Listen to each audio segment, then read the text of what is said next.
ಹರಿಯುತ್ತಿರುವ ನದಿಯನ್ನು ದಾಟಲು ತೆಪ್ಪಬೇಕು ಅಂತ.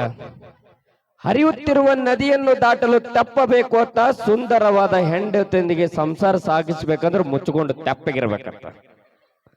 ಅಟ್ಟ ಗೊತ್ತಿದ್ರು ಕೂಡ ನಮ್ಮ ಮನ್ಯಾಗ ನಮ್ಮ ಮಾವ ನಮ್ಮ ಅತ್ತೆ ಬರೇ ಜಗಳ ತೆಗಿತಾರೆ. ಜಗಳ ಚಾಲೂನೇ ರೀ. ಮುಂಜಾನೆ ಆದ್ರೆ ಜಗಳ, ಸಂಜೆಗಾದ್ರೆ ಜಗಳ, ಬರೇ ಜಗಳ. ರಾತ್ರಿ 3 ತಾಸು ಹಟ್ಟೆ ಬಿದ್ದಿರ್ತಾವ ಹಾಸಿಗ್ಯಾಗ. ಮುಂಜಾನೆ ಆದ್ರೆ ಲೇಟ್ ಮಾಡಿ ಬಂದಿದ್, ರಾತ್ರಿ ಎಲ್ಲಿ ಹೋಗಿದ್ದೆ? ಎಲ್ಲರೂ ಹೋಗಲ್ಲ ಬಿಡು, ನಿನ್ಗೆ ಯಾಕೆ ಬೇಕಾದತ್ತೇತ್ನಾ? ಇವ್ರು ಯಾಕರೆ ಜಗಳ ತೆಗಿತಾರ ಅಂತೇಳಿ ಒಂದ್ ಸ್ವಲ್ಪ ನನಗೆ ಡೌಟ್ ಶುರು ಆಯ್ತು. ಏನ್ ಮಾಡಿದೆ, ನಾನು ಒಂದಿನ ಕಾರ್ಯಕ್ರಮ ಮುಗಿಸ್ಕೊಂಡು ನಮ್ಮ ಮಾವನ ಮನೆಗೆ ಹೋದೆ. ನಮ್ಮ ಮಾವನ ಮನೆಗೆ ಹೋಗಿನಿ, ನಮ್ಮ ಮಾವನ ಮನೆ ಮಕ್ಕೊಂಡಿನಿ. ನಮ್ಮ ಮಾವ ನನ್ನ ಬಾಜು ಮಕ್ಕೊಂಡನ.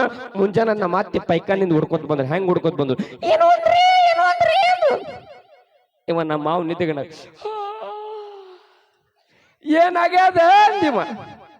ಆಕೆ ಅಂದ್ರು, ಬಾತ್ರೂಮ್ದಾಗ ಹಾವು ಬಂದದ್ರಿ. ಹಾವ ಅಂದ್ಳು.